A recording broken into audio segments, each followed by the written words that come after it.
ادع إلى سبيل ربك بالحكمة والموعظة الحسنة وجادلهم بالتي هي أحسن إن ربك هو أعلم بمن ضل عن سبيله وهو أعلم بالمهتدين وإن عاقبتم فعاقبوا بمثل ما عوقبتم به ولئن صبرتم لهو خير للصابرين واصبر وما صبرك إلا بالله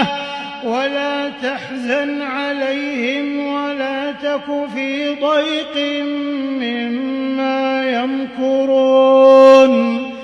إن الله مع الذين اتقوا والذين هم محسنون. اعوذ باللہ من الشیطان الرجیم بسم اللہ الرحمن الرحیم رب اشرح لی صدری ویسر لی امری واحلل عقدۃ من لسانی یفقہوا قولی رب زدنی علما رب زدنی علما رب زدنی علما. میرا آج قرآن مجید کی ترجمہ کی کلاس میں جو تدریس کا ٹاپک ہے سیمسٹر 6 کے لیے وہ دعوت کے اصول اور صبر و تحمل ہے، جن کو میں نے قرآن کریم کی سورہ نحل کی آیات نمبر 125 سے لے کے 128 کی روشنی میں بیان کرنا ہے.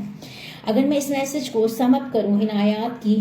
اندر جو میسج ہے اس کو میں بیان کروں تو وہ کچھ اس طرح سے ہے. Allah command to invite people to Allah with wisdom and good preaching.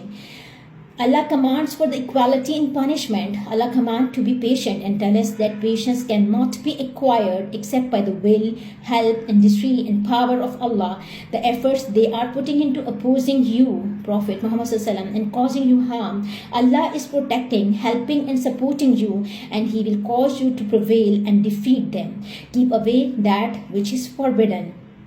They do deeds of the obedience to Allah. These are the one whom Allah takes care of. He gives them support and help them to prevail over their enemies and opponents. Coming to the message, جو قرآن کریم کی verse number 125 ہے اس میں اللہ تعالیٰ بیان کرتا ہے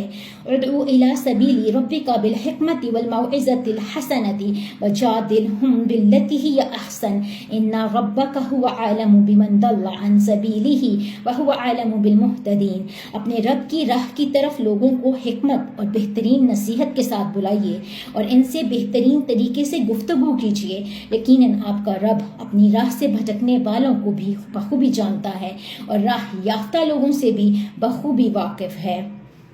تفسیر ابن کثیر میں ان آیات کی تشریح کچھ اس طرح سے آتی ہے کہ حکمت سے مراد کتاب اللہ اور حدیث رسول صلی اللہ علیہ وسلم ہے. اللہ تعالیٰ رب العالمین اپنے رسول صلی اللہ علیہ وسلم کو حکم فرماتا ہے کہ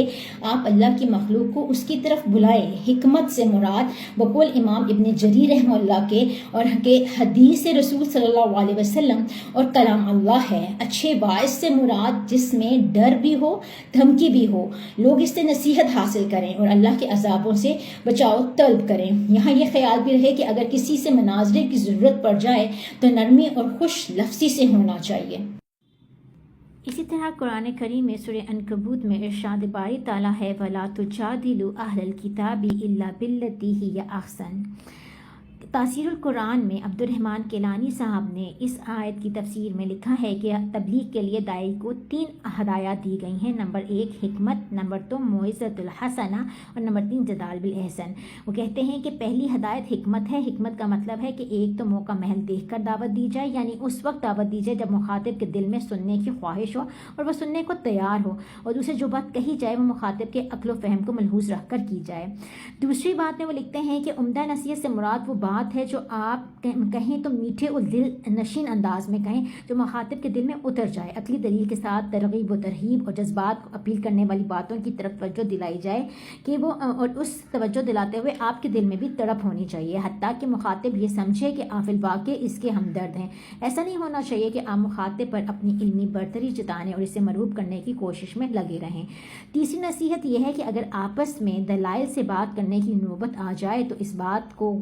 اس کی بات کو بھی غور سے سنیں، اپنی دلیل بھی شائستہ زبان میں پیش کریں، اور اس کا مقصد افہام و تفہیم ہونا چاہیے، ایک دوسرے کو مات کرنا نہیں۔ اور اگر کج بحثی تک نوبت پہنچ جائے تو بحث کو روک دینا چاہیے، کیونکہ اس صورت میں عین ممکن ہے مخاطب ضد میں آ کر پہلے سے زیادہ گمراہی میں مبتلا ہو جائے۔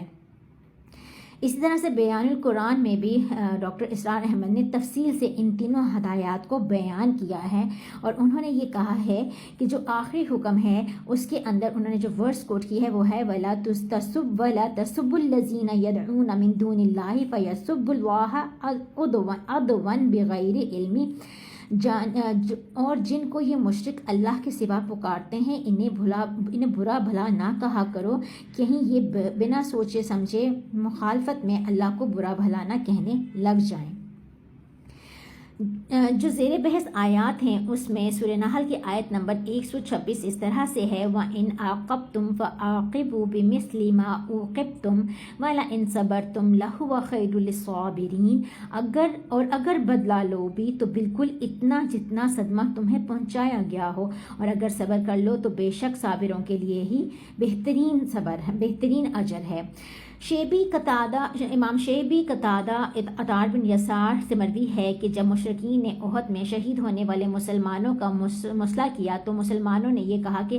اگر ہم نے اللہ تعالیٰ ان مشرکین پر غلبہ عطا کرے گا تو ہم اس سے بڑھ کر ان کا مسئلہ کریں گے۔ اس پر اللہ تعالیٰ نے یہ آیات نازل فرمائی۔ تفسیر ابن عباس کے اندر حضرت ابو ہریرہ رضی اللہ تعالیٰ عنہ سے ایک حدیث مروی ہے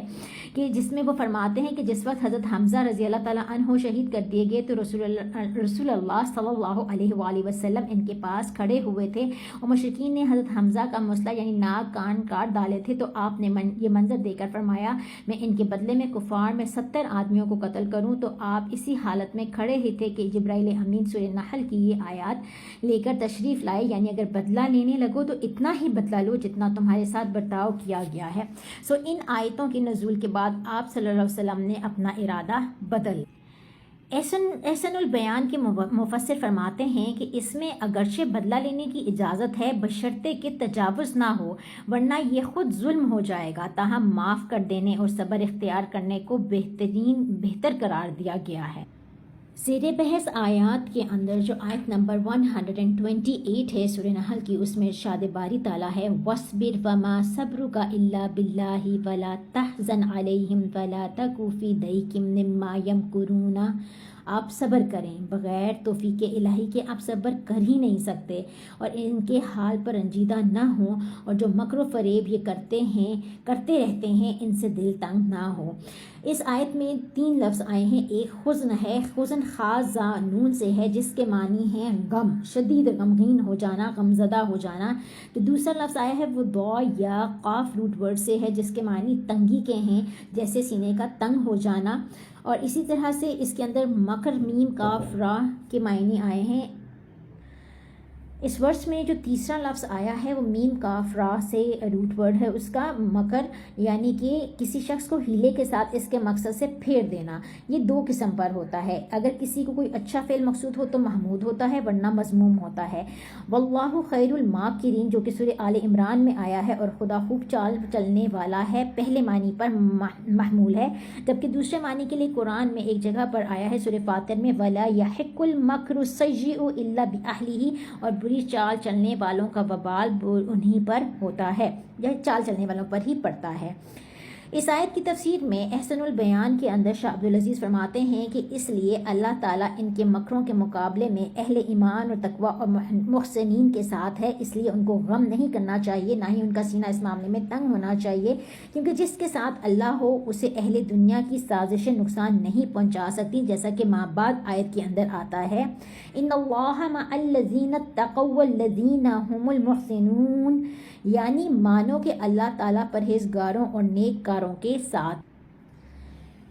اس آیت کی تفسیر میں بیان القرآن میں ڈاکٹر اسرار احمد لکھتے ہیں کہ جو لوگ تقوی کی روش اختیار کرتے ہوئے درجہ احسان پر فائز ہو گئے ہیں، اللہ کی معیت، نصرت اور تائید ان کے شامل حال رہے گی، چنانچہ اللہ تعالیٰ اب آپ لوگوں کے ساتھ ہوگا تو مشرکین آپ کو کچھ گزن نہیں پہنچا سکتے۔ کیا ڈر ہے اگر ساری خدائی ہی مخالفت پہ اتر آئے، کافی ہے اگر ایک اللہ میرے لیے۔